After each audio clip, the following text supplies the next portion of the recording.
Shalom, selamat sore, salam sejahtera Sobat Media.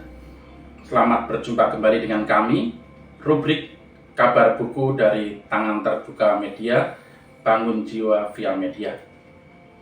Hari ini kita akan kembali menggali kebijaksanaan, kekayaan hikmat rohani masa lalu yang bersumber dari kitab Amsal sebagai bekal kita menjalani hidup setiap hari di masa kini. Bersama dengan penulis buku Jujur Melangkah, Pendeta Yoel Indrasmoro.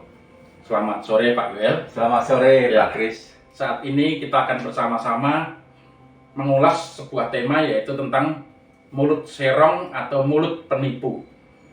Di buku Jujur Melangkah terdapat di halaman 43, dan jika Sobat Media ingin membaca petikan ayatnya, bisa diambil dari Amsal 6 ayat 12 hingga ayat 15. Demikian bunyi firman Tuhan, saya bacakan. Tak berguna dan jahatlah orang yang hidup dengan mulut penipu, yang mengedipkan matanya, yang memberi isyarat dengan kaki dan menunjuk-nunjuk dengan jari, yang hatinya mengandung tipu muslihat, yang senantiasa merencanakan kejahatan dan yang menimbulkan pertengkaran. Itulah sebabnya ia ditimpa kebinasaan dengan tiba-tiba, sekonyong-konyong ia diremukkan tanpa dapat dipulihkan lagi. Pak Pendeta, kalau kita berbicara tentang mulut serong ini, Kamus Besar Bahasa Indonesia menjelaskan sebagai berikut, mungkin sebagai pengantar buat Sobat Media. Serong diistilahkan sebagai tidak lurus, menyimpang atau mencong. Dalam arti konotasinya disebutkan curang, tidak lurus hati, tidak jujur, tidak setia, tidak tulus hati. Agaknya dari kata mulut serong ini bisa muncul banyak hal yang bisa kita bahas. Perkataan yang curang, tidak lurus, tidak jujur, tidak setia, dan sebagainya. Dan di Alkitab Terjemahan Baru edisi kedua diterjemahkan sebagai mulut penipu, artinya mulut yang penuh tipu muslihat. Menurut Bapak Pendeta, orang yang mulutnya serong, yang penuh dengan tipu daya ini sebenarnya karakter yang mungkin muncul dari kecil biasa, atau lebih ke faktor lingkungan, atau muncul seiring dengan tumbuhnya seseorang. Yang pasti kita juga harus ingat bahwa manusia pada dasarnya baik. Dosa membuatnya tidak baik. Sehingga selalu ada kemungkinan tuh bisa saja dosa membuat seseorang akhirnya menjadi penipu karena ada keinginan yang lebih besar, maka dia melakukan tipu muslihat. Tapi mungkin saja awalnya itu dilakukan dengan coba-coba, dan ketika tidak ada yang menegurnya, ketika dia merasa nikmat dengan cara itu, maka mungkin itu menjadi kebiasaan. Dan yang paling bahaya adalah ketika lingkungan dia ternyata melakukan hal yang sama, menganggapnya biasa. Dan ketika orang menganggapnya biasa, maka orang itu atau anak itu merasa itu juga hal biasa, dan akhirnya menjadi kebiasaan dan hal biasa yang dianggap biasa menjadi kebiasaan. Dan kalau pertanyaannya apakah memang faktor lingkungan, kemungkinan besar ada. Apakah faktor diri sendiri, ada juga, karena dosa kan sesuatu yang terus menggoda manusia untuk melakukannya. Tentang hal mulut serong atau mencong, atau mungkin mencong sedikit atau apa ini, apakah awal mulanya juga bisa karena muncul dari ketidakpercayaan diri, sehingga orang kadang-kadang melebih-lebihkan sesuatu, menambah-nambahi suatu kalimat dan cerita dan sebagainya? Iya, mungkin juga karena dia kurang percaya diri, maka dia merasa perlu untuk memperlihatkan bahwa dia lebih baik dari apa yang sebenarnya, termasuk dengan cara menjelekkan orang lain. Dan itu hal yang biasa sebetulnya, karena ketika dia menjelekkan orang lain, maka tanpa sadar orang akan melihat dan dia meletakkan dirinya lebih tinggi daripada orang lain. Nah, di dalam keluarga Kristen Pak Yoel, dan mungkin kita semua yang sebagian dari gereja-gereja Indonesia di sekitar bulan Oktober melaksanakan bulan keluarga.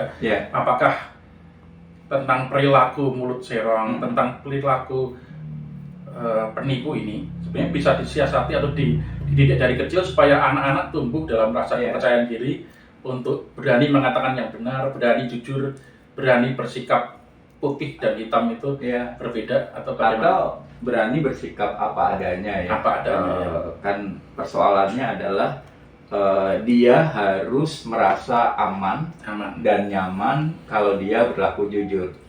Kalau dia berlaku apa adanya, dia merasa aman. Ada orang yang dalam tanda petik mungkin terpaksa melakukannya karena dia merasa kalau dia tidak melakukannya maka dia tidak aman. Ketika tidak aman maka dia merasa, misalnya ketika anak melakukan sesuatu hal, memecahkan piring, ketika ditanya siapa memecahkan, karena dia tahu bahwa dia akan dimarahi, maka dia mengambil jalan untuk menyatakan tidak, padahal dia melakukannya. Tapi kalau dia tahu bahwa kejujuran itu lebih baik daripada ketidakjujuran dan layak dipuji, meskipun memang dia melakukan kesalahan, maka dia akan melakukannya. Nah, di sini orang tua harus memperlihatkan bahwa jujur itu tetap lebih baik ketimbang tidak jujur gitu.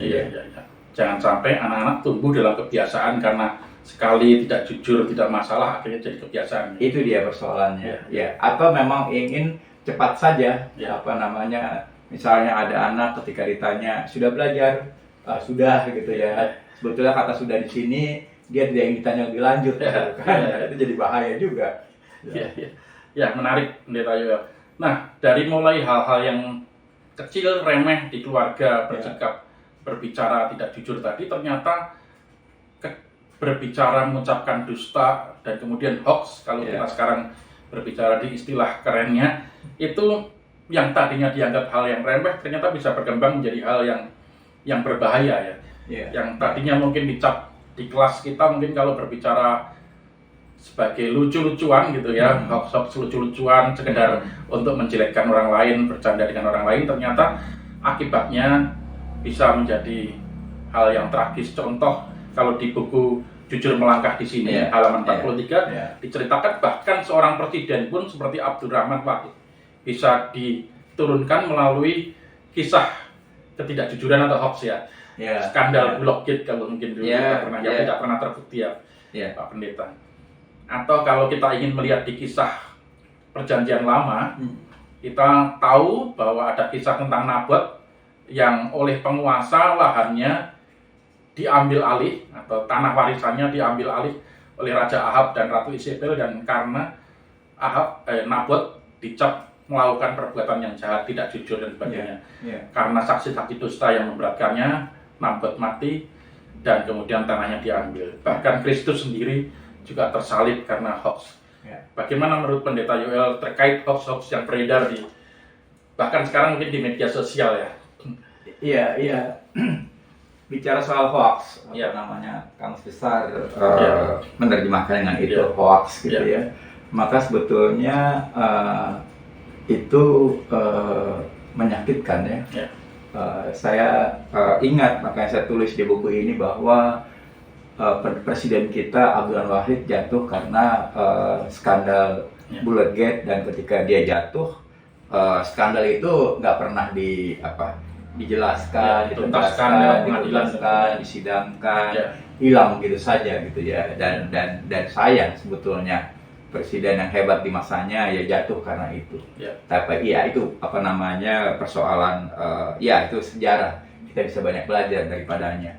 Dan sampai hari ini ternyata mungkin penyanyinya beda tapi lagunya sama gitu Ada orang-orang yang merasa perlu memunculkan hoax gitu memunculkan hoax, dan tujuannya adalah uang tujuannya keuntungan diri sendiri gitu dan orang merasa sah melakukannya, itu persoalannya, dan mereka merasa orang-orang lain juga melakukan hal yang sama itu dia. Atau mereka merasa memberikan hoax karena pihak lain juga memberikan hoax gitu Jadi hoax dibalas dengan hoax, ya.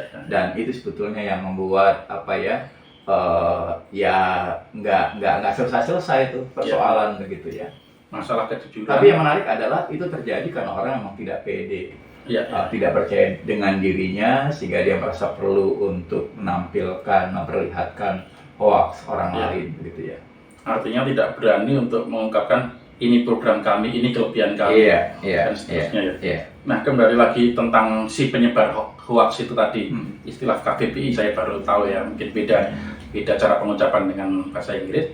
Nah, pada akhirnya hoax hanya membawa kepada kebinasaan, baik bagi si korban maupun kepada si pelaku.